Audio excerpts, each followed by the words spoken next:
नमस्कार दोस्तों राजनीति में आए हुए व्यक्ति का सपना होता है कि वो एक बार विधायक जरूर बने। लेकिन अगर कोई दूसरी बार विधायक बन जाता है तो उसको लगता है कि उसने ज़िंदगी में बहुत कुछ हासिल कर लिया है। लेकिन जब वो तीसरी बार विधायक बनता है तो आप अंदाज़ा लगा सकते हैं कि उसका राजनीतिक कद कितना बड़ा होगा। आज हमारे साथ जो व्यक्ति मौजूद हैं वो एक बार नहीं, दो बार नहीं, तीन बार नहीं, 5 बार पानीपत के विधायक रहे हैं, हरियाणा कांग्रेस के प्रदेश अध्यक्ष रहे हैं, राज्य मंत्री हरियाणा सरकार में रहे हैं। 1987 में जब चौधरी देवीलाल की लहर चल रही थी तो कांग्रेस के 5 कैंडिडेट चुनकर विधानसभा में पहुंचे थे, जिनमें से एक बलवीर पाल शाह जी थे। और ये हमारा सौभाग्य है कि आज हम उनसे मिल रहे हैं। बलवीर पाल जी, आपका बहुत स्वागत है। आपकी बहुत मेहरबानी। आप बताएंगे कि कैसे ये एक एक करके 5 बार आप राजनीति में सफलता मिली आपको? देखिए, मैंने पहले भी आपसे निवेदन किया है कि मैं चेयरमैन इम्प्रूवमेंट ट्रस्ट रहा। मेरे काम से लोग बहुत प्रसन्न हुए और फिर वक्त आते उन्होंने उसका बदला भी दिया। जी। दूसरी बात ये है कि अपना व्यवहार आदमी का बहुत मायने रखता है। राजनीति में भी? राजनीति में हो चाहे किसी भी रणनीति में हो, जी। वो नहीं है। देखिए, ये बहुत सारे लोग ये समझते हैं कि हम विधायक बन जाएंगे तो करोड़पति अरबपति बनना तो बड़ा आसान है। जी। लेकिन ऐसा नहीं है। जनता सब देखती है और वक्त आने पर उनको नकार देती है जो अच्छे नहीं होते। जी। देखिए, पैसा अगर कमाना हो तो राजनीति कोई मंच नहीं है। अच्छा। उसके लिए और बहुत से चैनल हैं। ये अंबानी देखो, क्या ये राजनीति की वजह से इतने अमीर हो गए? जी। ये अपना कर्म अपना उस पे व्यक्ति पे जो है निर्भर करता है, और साथ ही जो है कुछ ऊपर वाले की देन भी होती है कि आदमी को रास्ता दिखाता है, भैया इस रास्ते चलो। जी। एक भाई तो आगे निकल गया अंबानी में, मुकेश, और दूसरा पीछे रह गया। तो बराबर का बंटवारा था। तो ऐसा चलता है। लेकिन ये कोई कहे कि राजनीति में एक बार एमएलए बन जाऊं, फिर कोठी बंगला भी मेरा, फिर बच्चे भी मेरे फॉरेन में पढ़ेंगे, तो एक गलत सी बात है जिसे मैं समझता हूँ। ये सोच राजनीतिक व्यक्ति की नहीं है। जी। अगर राजनीतिक व्यक्ति ये सोच रखता है तो इसका मतलब है उसमें नैतिकता नहीं। अच्छा, तो बलवीर पाल जी, जब आप राजनीति में आए तो आपके पिताजी उस समय विधायक थे 1972 में, हुकुम चंद राय जी। तो ऐसा सुनने में आता है कि इंदिरा गांधी जी के साथ उनकी बहुत अच्छे संबंध थे। क्या आप बताएंगे थोड़े उस दौर का? क्या? देखो, मैं इतना आगे बढ़ने वाला नहीं था।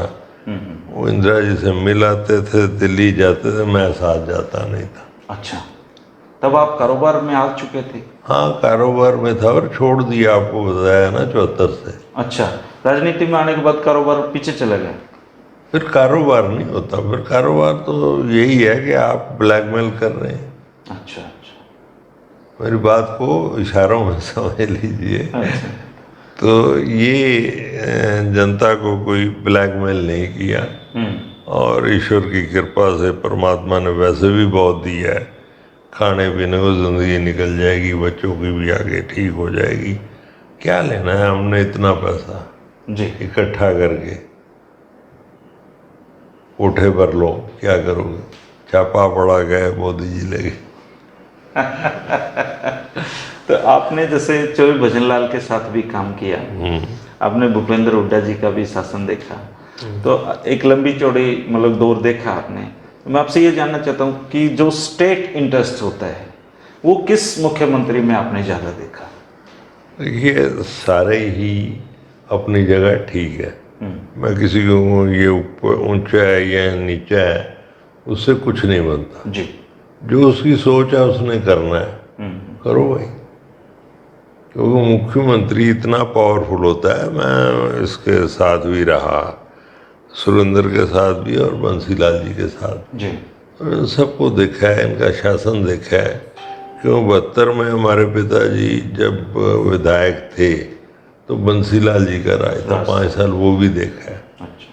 तो यही है कि अपनी मर्जी से चलने वाले हो जाते हैं, इनको कुछ नहीं लेना देना नीचे क्या है।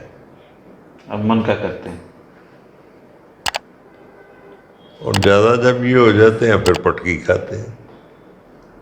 अच्छा, जैसे अब तो आप बता सकते हो कि जैसे 25 साल आपने विधायक के रूप में देखे विधानसभा में, तो राजनीति में सफलता अगर सही मायने में हासिल करनी है तो उसके क्या क्या चरण हो सकते हैं, कैसे मतलब राजनीति में सफल हुआ जाए? मैं तो एक ही बात जानता हूँ, ईमानदारी और हमारा व्यवहार।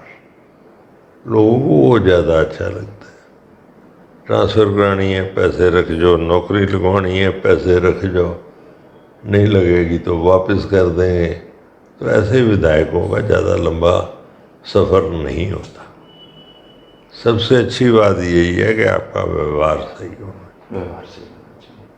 तो प्रमोद विज जी भी काफ़ी बार यहाँ पे, मेरे ख्याल से 5 बार वो भी विधायक रहे हैं, और फतेहचंद भी। फतेहचंद विज जी, तो आपका और उनका तो आपने तो जनसंघ का पूरा एक यहाँ पे जनाधार रहा है हमेशा ही, लेकिन आपने फिर वो जनाधार तोड़ा उनका। हमारे पिताजी ने तोड़ा, उसको आगे हमने कायम रखा। अच्छा, कायम रखा फिर आपने। एक बार बीच में वह सोम प्रकाश जैन जी जो थे, वो भी मेरी गलती है। ओम प्रकाश जैन को कौन जानता था? वो ये था कि बंसीलाल जी ने नारा दे दिया शराबबंदी का। अच्छा। तो मैंने अपने साथियों से बातचीत करी तो रिजल्ट ये निकला कि ये ठीक नहीं है। शराबबंदी करेगा, 400 करोड़ के टैक्स हैं, ये ठोकेगा जनता पे। पहली बात, इसको राज चाहिए, उसके लिए ये ड्रामा कर रहा है जी। और सब लोगों को बरगला रहा है कि हरियाणा में जैसे स्वर्ग बनने वाला है। ये हमारे साधु संत तो ऐसे ही हैं, जी। कहते तो त्रिकालदर्शी हैं, इनको आगे नहीं नजर आता। सच्ची बात बताओ तो मैंने ओपनली कह दिया, मैंने ये गलत होने जा रहा है, हरियाणा के हित में नहीं। रेवेन्यू खत्म हो जाएगा। रेवेन्यू की बात नहीं है, मतलब ये इससे स्मगलिंग शुरू होगी शराब की। अच्छा, आपने भांप लिया था उस चीज़ को। बेरोजगार लोग हैं, क्या करेंगे? चलिए दिल्ली खड़ा भाई 20वां मील उठा लो, 2 और शाम को 200-400 रुपया बन जाना। जी। मतलब ये कोई अच्छी बात नहीं। इसके बाद भी बड़ा नुकसान हुआ बंसीलाल जी के जाने के बाद। शराबबंदी तो खुल गई, वो चैनल बंद हो गया, दूसरा शुरू हो गया बदमाशी का। जी। चेन स्नैचिंग करो, ये करो, वो करो, तो ये कोई अच्छी बात।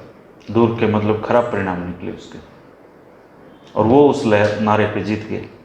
वो बस, पर एक बात अच्छी हुई कि उसके बाद ओम प्रकाश जैन जी खड़े हुए, हारे 2000, 2005, 2009, किसी इलेक्शन में फिर हारा नहीं कंटिन्यूएशन।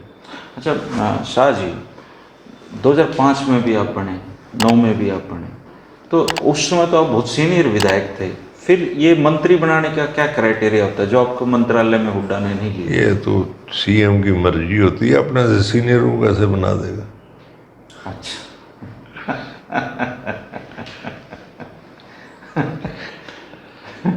हाँ बताओ। आपने कोई डिमांड भी नहीं रखी उनसे इस प्रकार की? किस पर? कभी नहीं रखी। अच्छा। भजनलाल जी से भी नहीं रखी। तो डिमांड किस बात की करें? अगले को नहीं अच्छा लगता चला ले जैसे मर्जी। हमारे काम में उंगली रखें भी ये गलत है, फिर तो समझ आती है। जी। जो जितना गलत है उतना बड़ा मंत्री है इनके।